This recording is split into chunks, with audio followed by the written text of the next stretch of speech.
ए तनिया जागोरी पाजा में कटी जवानी माजा में तनिया जागोरी पाजा में कटी जवानी माजा में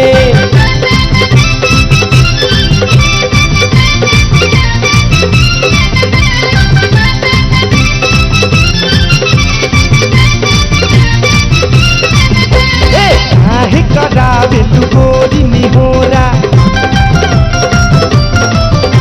अरे आवन लेनी तोहके कोरा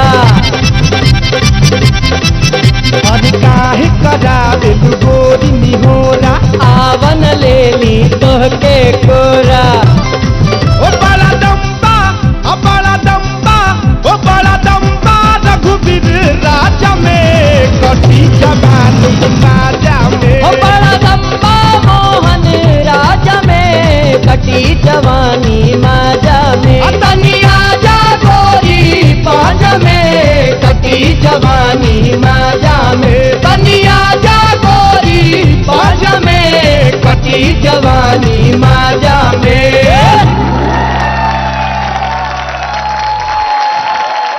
का कहे चाहबा तू मोहन इनकरा खातिर? बस भैया हम अपना रघुवीर भाई खातिर ये कहब कि जैसे हम उदा पारी आई रहनी पटना के पटन माई के दरबार में गर्दा उड़ा के गई रहनी, वही तरह हमारा रघुवीर भाई भी आज एजा ले गर्दा उड़ा के जई हैं। हम चाहें कि एक बार हमरे साथ सब लोग बोलिए हर महादेव। वाह वाह भोलेनाथ के बुला देला। जरा बाबू आलोक बाबू का कहबा लीडर के रूप में ममता जी के लिए, और आज बिहार के और वोटिंग का रुझान चालू बा, काउंटिंग चलता, वोटिंगो बता देम कि के आगे बा के पीछे बाटे। पहले जाने चाहे कि तोरा के का लगाता आज के रात कौन ऐतिहासिक फैसला हुई? जोन भी फैसला हुई तो अच्छा ही हुई, और जोना कि पिछला बार हम दोनों में टाई हो गए रहे हमरा मोहन में, अब की बार तो कब्बो ना हुई, अब की बार तो एकदम बिहार लेके ही जाई। ममता तू का कहे चाहबू? तार बहिनी के बियाह करबू, 25 लाख रुपया आज रात के भेटा जाए तो का करबू पैसा का? हमारे ऊपर बड़ी जिम्मेवारी बा।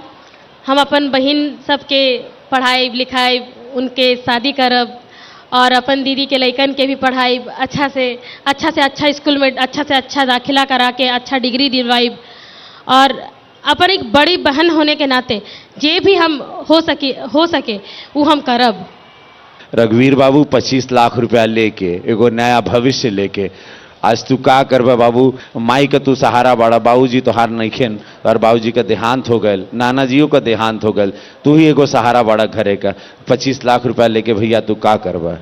हम तो यह कहे कि ये हमार सौभाग्य बा कि हमार एक सपना रहा कि हमरे कंधा पर वो जिम्मेदारी आवे कि हम अपने घर परिवार के और हम अपने घर परिवार के समाज के कुछ दे सकें, और उस सौभाग्य आज हमके मिलल कि वो मुकाम पर हम हई कि हम अपने घर परिवार के और जितना समाज हमके सबके हमके आशीर्वाद दे रहा बा, हम वो कठिन परीक्षा पर भी खरा उतरे के प्रयास करी।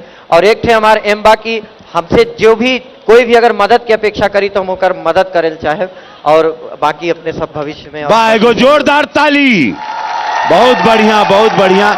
हमनी लोगन के बैक रूम में वोटिंग का काउंटिंग चलता, कुल रुझान बताएं, मुनियों के नचवाए में जा, शीला के जवानियों नचीहन, भोजपुरी का बहुत बड़ा बड़ा सितारा आयल बड़न, हिंदी सिनेमा के बड़ बड़ अभिनेता